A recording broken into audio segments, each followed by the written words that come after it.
जितना हो सके दवाइयों के सेवन से बचिए, क्योंकि यह दवाइयाँ आपके मस्तिष्क को केवल सुन्न करती है, और जब आप दवाइयों का सेवन बंद करते हैं तब आप उसी नकारात्मक विचारों के अंधकार में धकेले जाते हैं।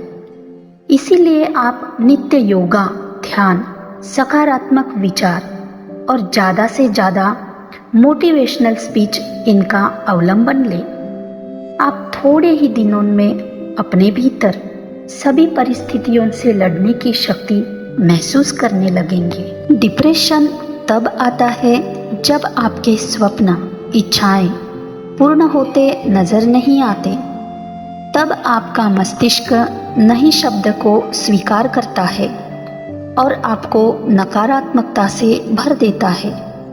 ऐसे समय में आपको अपने भी पराये लगने लगते हैं। आप उन्हीं उलझनों में उलझकर स्वयं से भी दूर हो जाते हैं। तब क्या करें? तब आप कितने भी प्रतिभाशाली या बड़े व्यक्ति हो, अपने परिवार के लिए छोटे बच्चे बन जाइए। उनके साथ ज़्यादा से ज़्यादा समय बिताएं। अपने विचार उनके आगे प्रकट करें और अपने स्वप्न, इच्छाएं उन्हें बताएं। वो किस प्रकार पूर्ण नहीं हो पा रहे वह भी बताएं।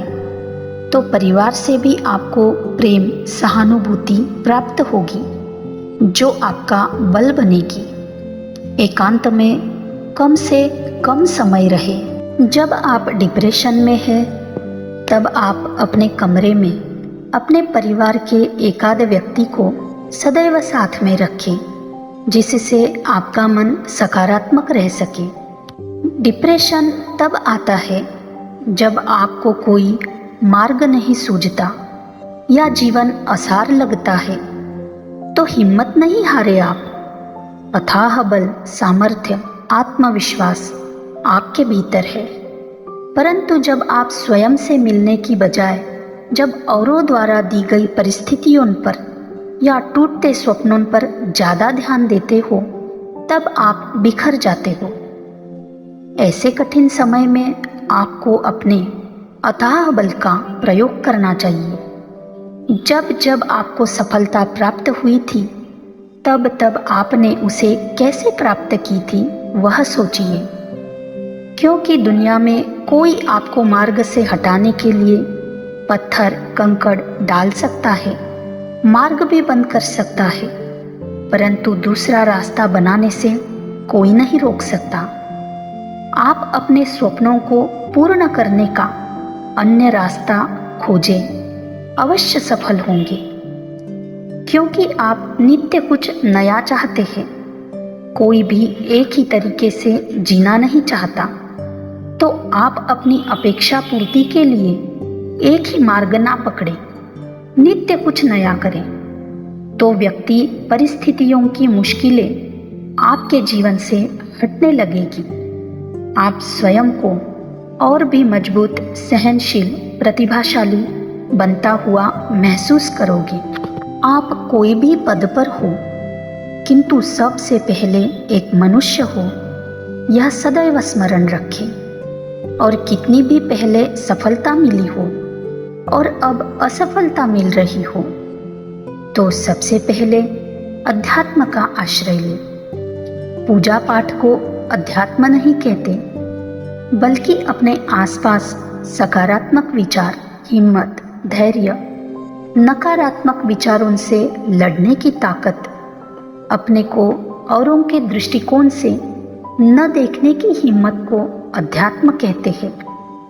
अपने आप में अथाह सामर्थ्य, ऊर्जावान महसूस करने को अध्यात्म कहते हैं। जब आपको लगे कि आप नकारात्मक हो रहे हैं, डिप्रेशन में जा रहे हैं, तब आप अपने कमरे में जहां आप ज़्यादा रहते हो, उस कमरे को स्वच्छ रखें।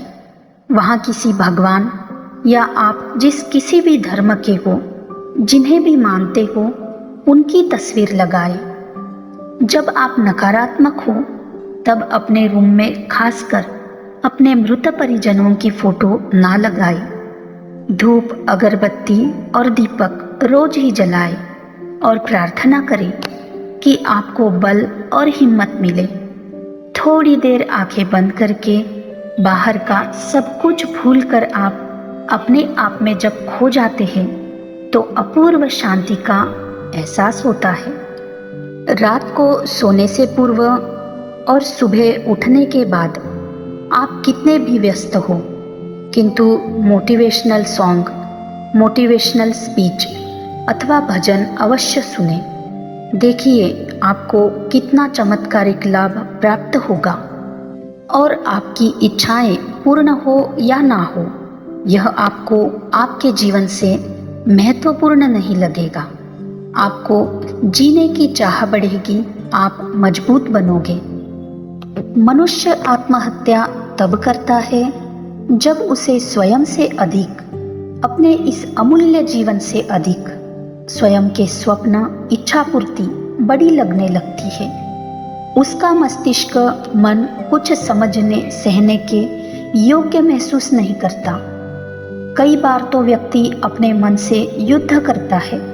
भीतर ही भीतर जीवन मृत्यु की लड़ाई चलती रहती है और एक दिन ऐसा आता है कि युद्ध में मनुष्य हार जाता है, थक जाता है। तब यह नकारात्मक घटना घटती है। जरा विचार कीजिए, आप जीवित रहेंगे तो स्वप्न भी पूर्ण होंगे, परिवार भी खुश रहेगा। आज जो आपको कष्ट, पीड़ा या बाधा दे रहे, कल वे भी आपकी सफलता को प्रणाम करेंगी। परंतु यह तब संभव होगा जब आप बिना हारे, बिना थके, बिना डरे हर परिस्थिति को झेलकर उससे आगे बढ़ोगे, उस पर विजय प्राप्त करोगे, तो आने वाला कल निश्चित ही आपका होगा। किसी भी घटना, हार का उपाय मृत्यु नहीं हो सकती, क्योंकि वह मरने के बाद भी आपकी पीड़ा को नहीं मिटाती, बल्कि केवल आपको अपने जीवन से हटाती है, अपनों से हटाती है, आपकी योग्यताओं से हटाती है, आपको अपने आप से हटाती है। इसलिए जीवन ईश्वर, अल्लाह, गॉड का तोहफा है, उसे व्यर्थ नष्ट ना करें। अपनों के साथ, स्वयं के साथ, दोस्तों के साथ पूर्णता से, खुशी से जिए और देखिए चमत्कार कैसे आपके जीवन में चार चांद लग जाते हैं। आपके बिखरते जीवन में खुशहाली आती है। निरंतर पुरुषार्थ करते रहिए, बिना हारे, बिना थके। इच्छाओं के पीछे, सम्मान के पीछे मत दौड़िए, इच्छाओं को आपके पीछे दौड़ने दीजिए, तो जीने का आनंद आपके जीवन में अनोखा होगा। हर मनुष्य के आसपास, उसके भीतर पॉजिटिव और निगेटिव दोनों विचार होते हैं। वातावरण भी इन्हीं विचारों से सकारात्मक और नकारात्मक बन जाता है। जब नहीं शब्द को हम अपनी बुद्धि में, मन में ज़्यादा स्थान देते हैं, तो हमारा चित्त नकारात्मक बनने लग जाता है और मन भी खिन्न और उदास रहने लगता है। कहीं भी मन नहीं लगता। कुछ चाह रहती है पर उसे पाने का रास्ता सूझता नहीं। तब खिन्नता, उदासीनता के कारण नकारात्मक प्रभाव बढ़ जाता है, जिसे हम डिप्रेशन कहते हैं। वास्तविकता में डिप्रेशन शब्द इतना हेवी बना दिया कि इसे सुनते ही कई लोग दुखी हो जाते हैं। परंतु अपने निगेटिव विचारों को हटाकर पॉजिटिव विचार ज़्यादा रखने से, प्रकृति के बीच, हरियाली के बीच, परिवार के संग रहने से निगेटिव प्रभाव नष्ट भी हो जाता है। वह बहुत समय तक टिक नहीं पाता। अगर आपको परिवार के लोग भी समझ नहीं पा रहे, तो आप अपने मित्रों के साथ अपने विचार आदान प्रदान करें।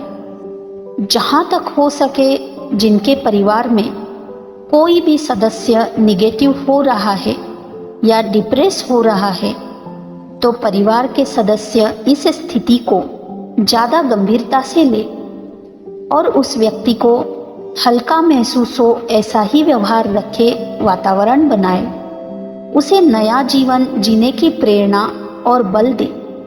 हंसाते रहे, स्वयं भी हंसते रहे, मुस्कुराते रहे। ताकि घर में पारिवारिक वातावरण डिप्रेस व्यक्ति को सकारात्मकता का बल देता रहे। जितना हो सके उन्हें अकेले ना छोड़े, सदैव साथ रहे, परंतु हाँ, उन्हें इस मौजूदगी का एहसास न करवाए कि वो डिप्रेशन में है और सतत उनके साथ किसी को रहना पड़ रहा है। आप नित्य प्रसन्न रहे, मस्त रहे, आनंदित रहे।